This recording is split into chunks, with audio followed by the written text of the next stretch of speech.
What's up, ladies and gentlemen? My name is Zach, and I'm coming at you from Big Lip Radio!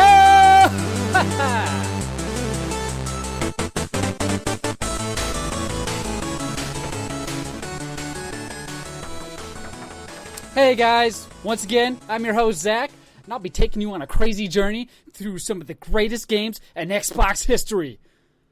Or maybe that's a little too dramatic. But anyways, we're going to do a show today. Today is 9/14/2017. And we're talking 12:14 p.m. So, yes, if you put two and two together, I am unemployed. Or maybe you didn't come to that conclusion, but now you did.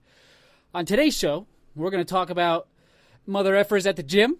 Yes. What I'm playing. Some Call of Duty World War II beta. We're going to have a special game for you guys to play and participate in with a chance to win a great prize. Let's see if I can find it right now real quick. Anyways, we'll also be talking about Destiny 2 and a bunch of other crazy things. First and foremost, if you are now a long-time listener or a new-time listener, the Dork Side is a show that branches off of a main podcast called Big Lip Radio. And I usually have a co-host with me, but, you know, much like most hard-working educated Americans, he has a job, and he's out paying taxes and working for the man and slaying the dragon, however you want to look at it. But I'm here entertaining you guys with the likes of my voice, and I hope to gosh that everybody else appreciates it as much as I do.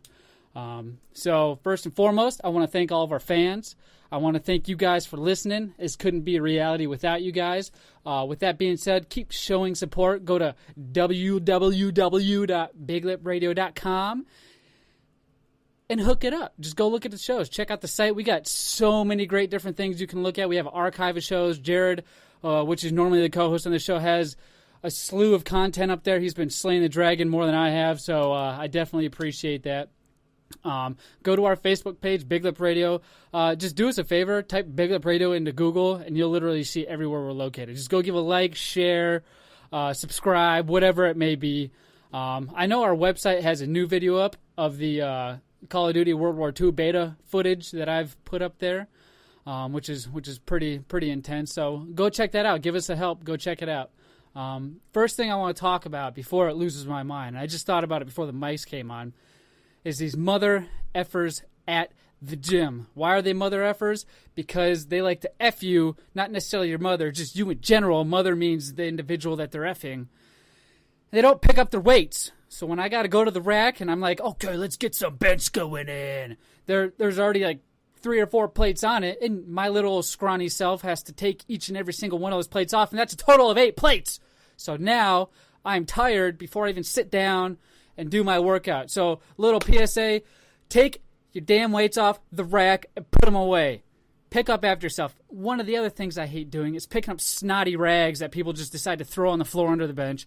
Why? I'm not your father. I don't pay membership to pick up after you. Yes, there may be janitorial. Janitorial. I don't even know if that's a real word. I wanted to say genitalia, but we couldn't say that. But it just happened anyway. Anyways, they have janitors there, or whatever you want to call them, to pick up that stuff. And their job isn't to come around and follow you as you decide to drop rags so they can pick it up. No, their job is just to make sure everything is working, functioning, is clean after everybody's done at the end of the day or at the beginning of the morning before everybody gets there. And they do a great job. And they don't need your help trashing a place. It's already done enough with our sweat. So next, let's move on. I'm playing a bunch of great games right now. I have not a lot of time. Maybe I do. Yes, I do have a lot of time. So I've been playing some Overwatch, which is a fast-paced, team-based shooter. Not really any story, but they have enough content to keep anybody busy. I wouldn't recommend it for anybody over the age of 35. The reason why is because anybody that I know that's over the age of 35 says the game sucks, and it's probably because they can't keep up. James Jared. So it's okay. I forgive you. It's still a great game. I look past the old stuff, old people, and get down digging deep into it. So I got Overwatch. I got some Destiny 2 going on. That's clearly been released. And I, haven't been playing it because it was only for a certain amount of time. But I played the hell out of the Call of Duty World War II beta. And let me tell you something. I did not expect what I played. Now, the Call of Duty World War II beta happened a few weeks back, and it lasted for about 4 days. And I literally played for at least 3 or 4 hours each day. And on a Call of Duty game, as of recently, that's fairly not typical of me and most other Call of Duty players. I know the double jump killed it for a lot of us, and the speed boosts and everything. It's first-person shooter. It's not Halo. It's not supposed to be like Halo. We already have a Halo, and speaking of, we have a Destiny. So just let's keep the double, triple jump thing to Destiny. It's something that's not supposed to be real. It's supposed to be fantasy, sci-fi, space. When I'm playing a Call of Duty game, much like the name sounds, Call of Duty, I'm going to war. I'm going to fight on the ground. I got some M1s, M4s, basic military style shooter. Now, who's to say, a few years we're not going to be having jetpacks that allow us to double jump, but we ain't there yet, and I don't want to play it. And if I wanted to play that, I'd go play Destiny or Halo. So that's the only gripe I had really with the other franchise. It's not that I couldn't get it down. It just wasn't the same old Call of Duty series. But now we've been presented with Call of Duty World War II. And let me tell you, it is amazing. It reminds me of Call of Duty World at War mixed with a little bit of gameplay from Overwatch. Now, when I say gameplay from Overwatch, I mean like certain modes. They have like this mode called War Mode, where you literally have a certain amount of time to complete a certain amount of objectives within one game. Like, for example, you're going through the level, you got to blow up a bridge, and then after you blow up a bridge, you got to go plant a nuke in this building, and then after you do that, you got to go escort a tank through. It's pretty cool, and it gives PvP a whole different aspect when it comes to the Call of Duty series. Gives you something more to play.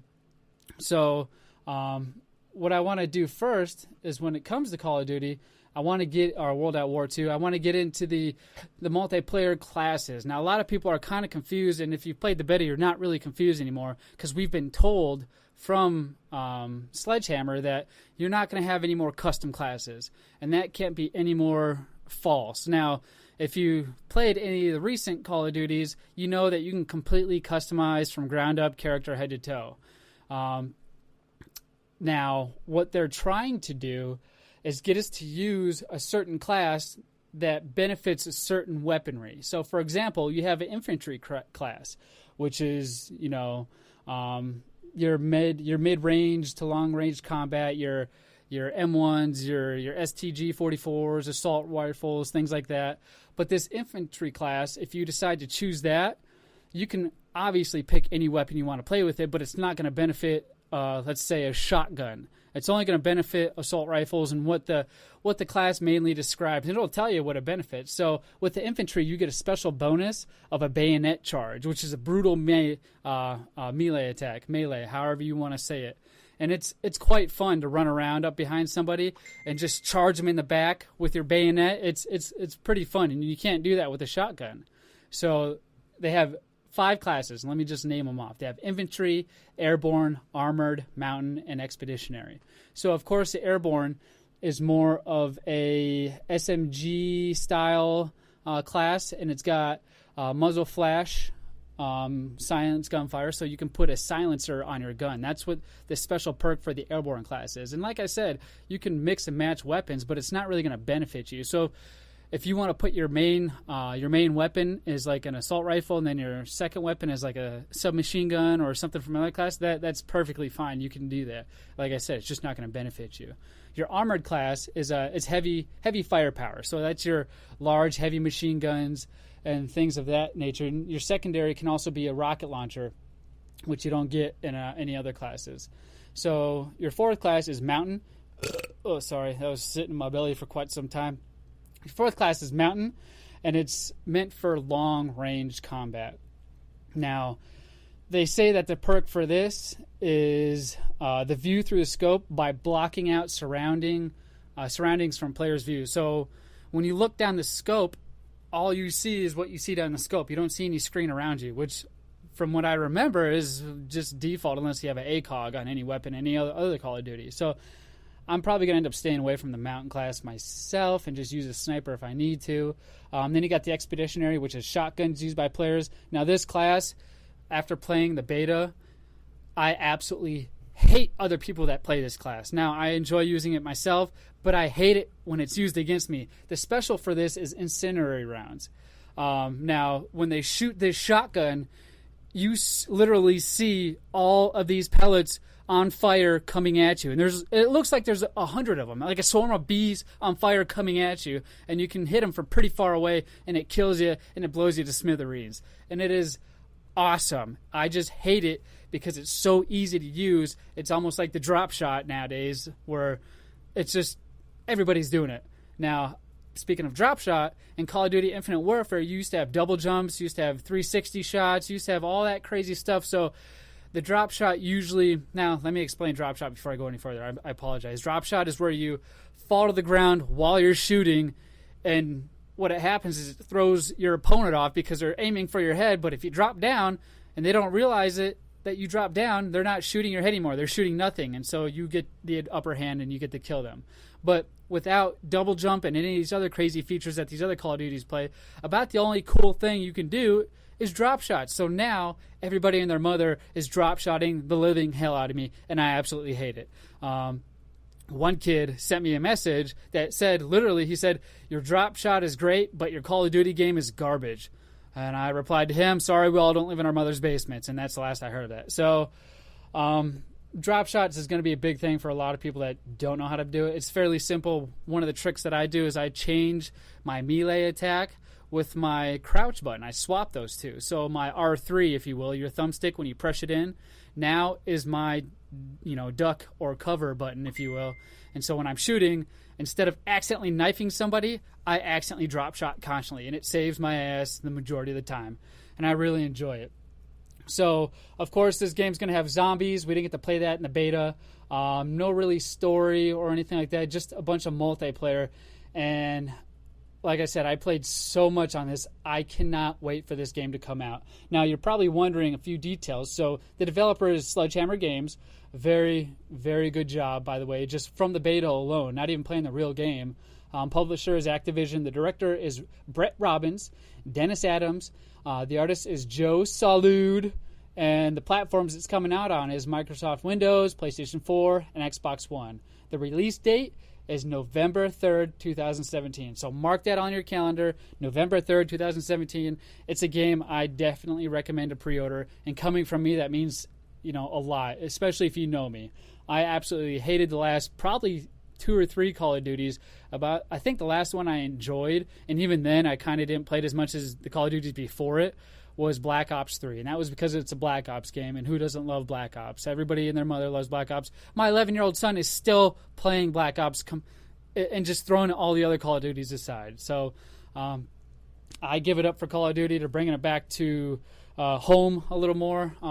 Like I said, World at War it's heavy in this game. You can definitely tell the dark, eerie, body parts flying off. It's really fun, and I'm very impressed with the job that they did. So keep that in mind when you're thinking about buying your next game.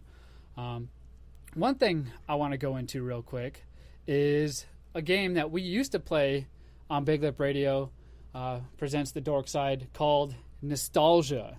Now, Nostalgia is a cool game that anybody can play. Let's just go ahead and get into it, and I'll explain it. Nostalgia.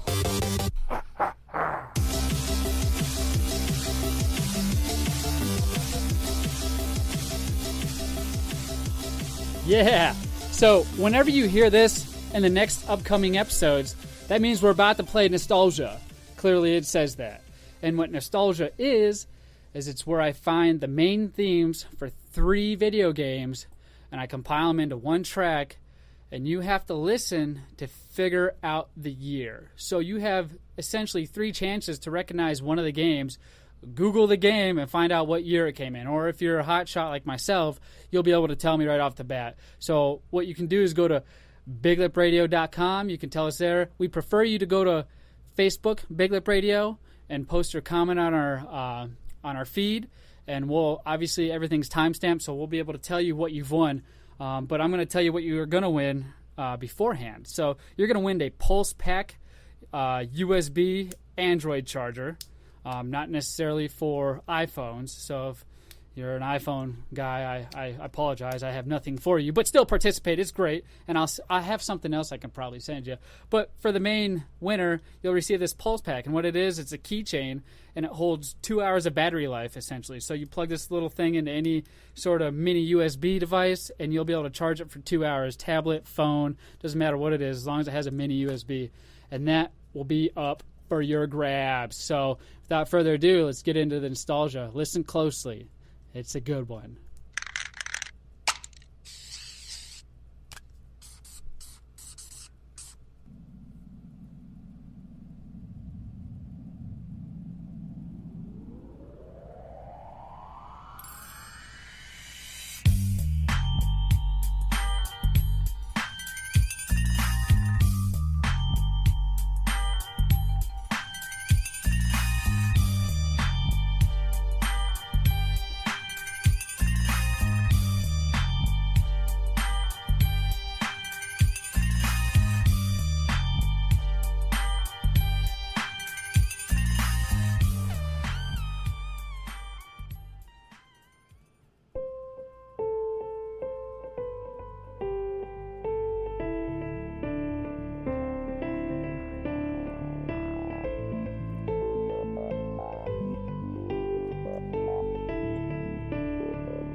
Nostalgia. So that's your nostalgia for this week. Be sure to go to Big Lip Radio on Facebook and comment anywhere, I guess, and say nostalgia and the date, and obviously the timestamp will tell us who was first. So it's one of my favorite things to do. I like nostalgia. I like retro things. I like the past. I like reliving the past. That's why we call the game nostalgia. So what I want to get into next is Destiny 2. Now, for those of you who know anything about Destiny, you know Destiny 2 is the shiz. Now, for people who can't seem to figure things out, I can understand your frustration with the game. But for myself personally, it's been a seamless experience of heavenly... I'm spacing it. Anyways, Destiny 2, baby. Now, let's just go right into it. Destiny 2 came out a few days back. It came out September 6th of 2017 on PlayStation 4 and Xbox One. On Microsoft Windows, it's coming out October 24th. Yeah, October 24th, 2017. The developer is Bungie, publisher Activision, director is Luke Smith. Now, right away, much like in Destiny 1, when you start your first character, you don't necessarily get to choose you get to choose which class. You can't. Okay, so let me take that back. You have to choose which class you're going to use. You only get to pick one of each class. It's not like Destiny 1 where you get to, let's say you want to have 3 hunters because you want to get some of the emblems and do some of the challenges each week and just get more rewards for a certain class. You don't get to do that anymore. You get 1 hunter, you get 1 warlock, and you get 1 titan. And that's all you get to play with. You can't choose to have any more or any less. It's 3, 1 of each class. So I chose a hunter. And much like in Destiny 1, they start you off in this story that you can't really skip unless you've beat it once. And let me tell you something. The story pulled me in right from the bat. The cinematics, the music, everything. It's amazing. It's great. And this is not just me being Destiny biased, although I am a Destiny fanboy, if you will. I have a hat, a lanyard, a shirt. I wear it constantly. It's one of my favorite games of this generation. So, with that being said, I guess if you are skeptical, this should change your opinion. And if you're not skeptical, I guess take it with a grain of salt because you're probably already a Destiny 2 fanboy. So, you beat the story. Now, there's been a few changes in Destiny 2. So, for example, when you go to the menu, you hit your start button, you do not any longer have to go to orbit to jump to any planet. You can literally go anywhere from any point in the game without having to use orbit as your middleman anymore. Yeah, you still go there if you want or after matches and things of that nature, PvP matches, but it's not a requirement anymore. You can literally go straight to a planet.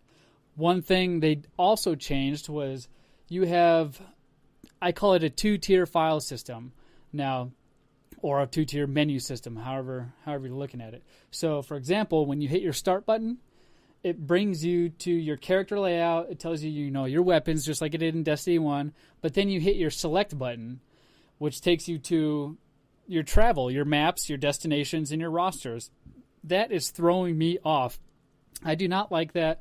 I like how they give you more options. I don't like how you have to go to 2 different areas to get what you're doing and looking for. So I'm constantly pushing start and then pushing select. Now, there is a way you can just bypass that and hold your select button down and it takes you right to that. But for the most part, I'm going to hit my start because I'm constantly looking at my gear, swapping it out, going around, looking at my different attributes and stats, and then I hit select to go to where I want to go.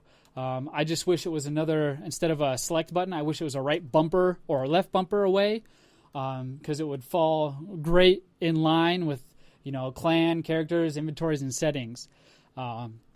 So speaking of clans, they added clan features to this game. Now, I'm looking at my game screen as I'm telling you these things, so I'm trying to stay away from the story. I don't want to ruin it for anybody. Just know the story's great. It's a little shorter than the first one, but it's well worth it. There's so much to do in this game still after the story. Usually after the stories in Destiny is when everything starts. So clan features. I actually have clan features. We have a clan now, and you, much like some of these other games, you earn clan reputation with playing with your clan. It's not just something you go to Bungie.net and check out anymore. It's literally a feature inside of the game. And you can get different prizes for doing different weekly challenges. So, for example, there's weekly clan engrams. If we complete a Crucible or a Nightfall or a raid with one or more of my clan members, we get extra engrams. And they also have level perks. So, for example, if our clan reaches level 2, we get to find more glimmer after beating each boss. They did a really good job with organizing the clans in this game, and I have really nothing bad to say about clan features. Now, in the beginning, obviously everything was rough. It didn't work. People weren't getting invites. Clan features weren't showing up, things like that. But they've seemed to iron it out after the first week already. And for those of you who don't know, every Tuesday is a weekly reset. So your challenges, dailies, things of that nature get reset so you get to do it all over again and earn great prizes. So that takes care of character inventory. Now the inventory has been laid out, has been changed up a little bit. The engrams are listed at the top now. Your consumables are at the bottom. And then underneath consumables, there's 3 different areas you can check for modifications, which is a new feature, and shaders, which is not a new feature, but they changed up the way shaders work. So let's go into modifications. Your consumables are the same, your EXP tokens, your maps, things of that nature, but your modifications are different. Now, certain weapons have different modifications you can add to it. Like you can change up the burn damage. So instead of being a fire, you can put void, things of that nature. And I kind of like that because it gives me more customization of the type of firepower on my gun and how, like, if I want a faster reload or if I want more magazines, I get to change that up literally using a mod. I don't have to wait till that weapon drops. Now, the weapons drop with some modifications on it, and the modifications, the legendary and up, give your weapon 5+ power points. So that's another cool feature that allows more customization in depth. Now, one thing I'm very disappointed with, but I can see how and why Bungie is doing it, is shaders. The shaders used to be, you find a shader in Destiny 1, you get to use it throughout your whole character, and you get it forever. Well, that's not the case anymore. Now, they've broken it down, so your weapon has a shader, your helmet has a shader, your gloves have a shader, your boots have a shader.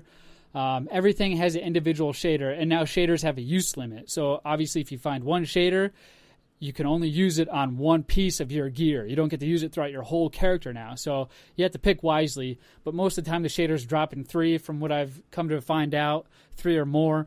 I got 11 of this shader, 5 of that shader, and you can mix and match, which allows for more customization, which is the part I understand. I just hate it now because I can run out of shaders. But it entices you to go back and actually play the challenges again to get those shaders. They're not gone forever. You just got to re-find them, and you can keep finding more of them. I don't really, like that. I like the one shader fits all, and you have it forever, and it shows how BA you are because you have it forever. But I guess it shows how BA you are because you found like 5 of that one shader, and now your whole character is decked out with that one shader. But like I said, you can mix and match shaders and do different things. So it's not that big a deal. It's just one of the small gripes I have with the game. Challenges. The raid came out the other day. I think it was yesterday. So the 13th, 9/13, which was a Wednesday. The raid came out at 10 a.m. I haven't played it myself, but I was live streaming clans who did because I didn't have a party of 6. And I was in a chat with a party that was doing it. And let me tell you, it sounded and looked awesome. Not a whole lot of jumping in this raid, but a lot of puzzle figuring out, and it looked cool. Like I said, I'm trying not to give away too many of the details, but I can't wait until I get an opportunity to try to go through it. So, mainly the levels. There's different planets. You got Titan, Io, Earth. Let's see what else we got here. Io, Earth, EDZ, Titan, and then you got the Nessus. I spent a lot of time in the Nessus because it seems like there's a lot of different rewards and items pertaining to the Nessus that you can get. So I hang out in there. I like the public events. Those are fun.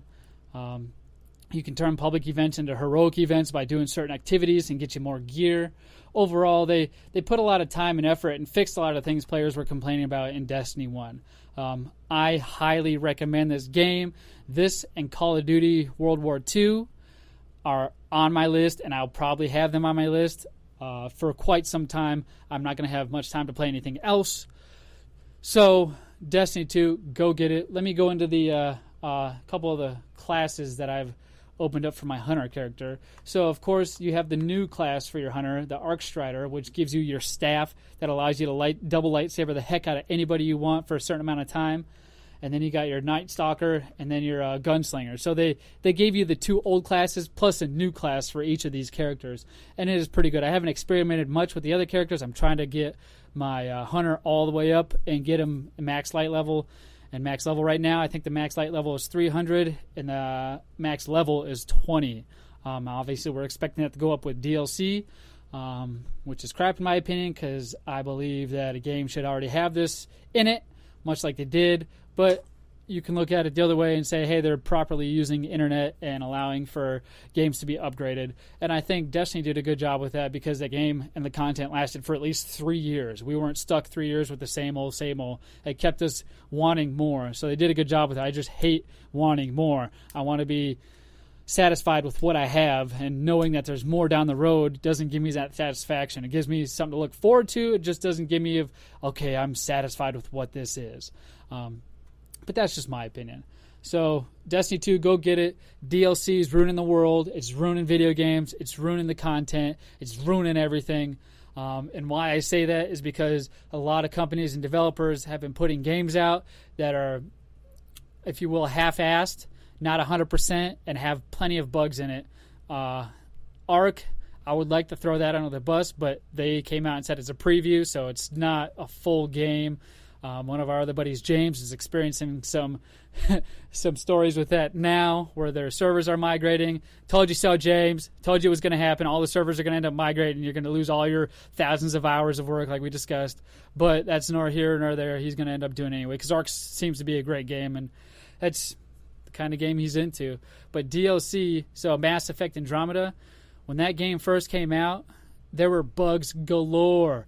And, of course, they used the DLC system to fix those bugs. But I remember a day when there wasn't any DLC system, and you better have made sure your games didn't have any bugs, or you were criticized.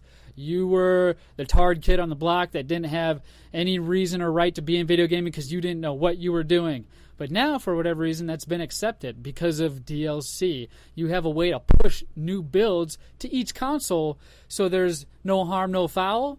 No, I completely disagree. When I pay $60 for a game, I expect to get 0 bugs like Nintendo, Super Nintendo, PlayStation, all that other stuff. Yes, there was games with bugs, but like I said, they were criticized and chastised and pushed off the block. But now, there should be no excuse. We've gotten past all of that. You should be making top A grade games and using DLC specifically for new content, not fixing bugs and putting updates and patches out. That should have been taken care of. That's what I paid you $60 to do. That's what you were going to get paid to do. But now I'm paying you $60 to fix bugs, and then I'm paying you another $30 for additional content for the game that probably has bugs, and it's just never going to be completed. And I absolutely hate it. It's a blessing, and it's awful all at the same time. A blessing in disguise, if you will. It's so retarded. I just can't do it anymore. DLC needs to go away, and they need to start making games to a certain standard that they used to.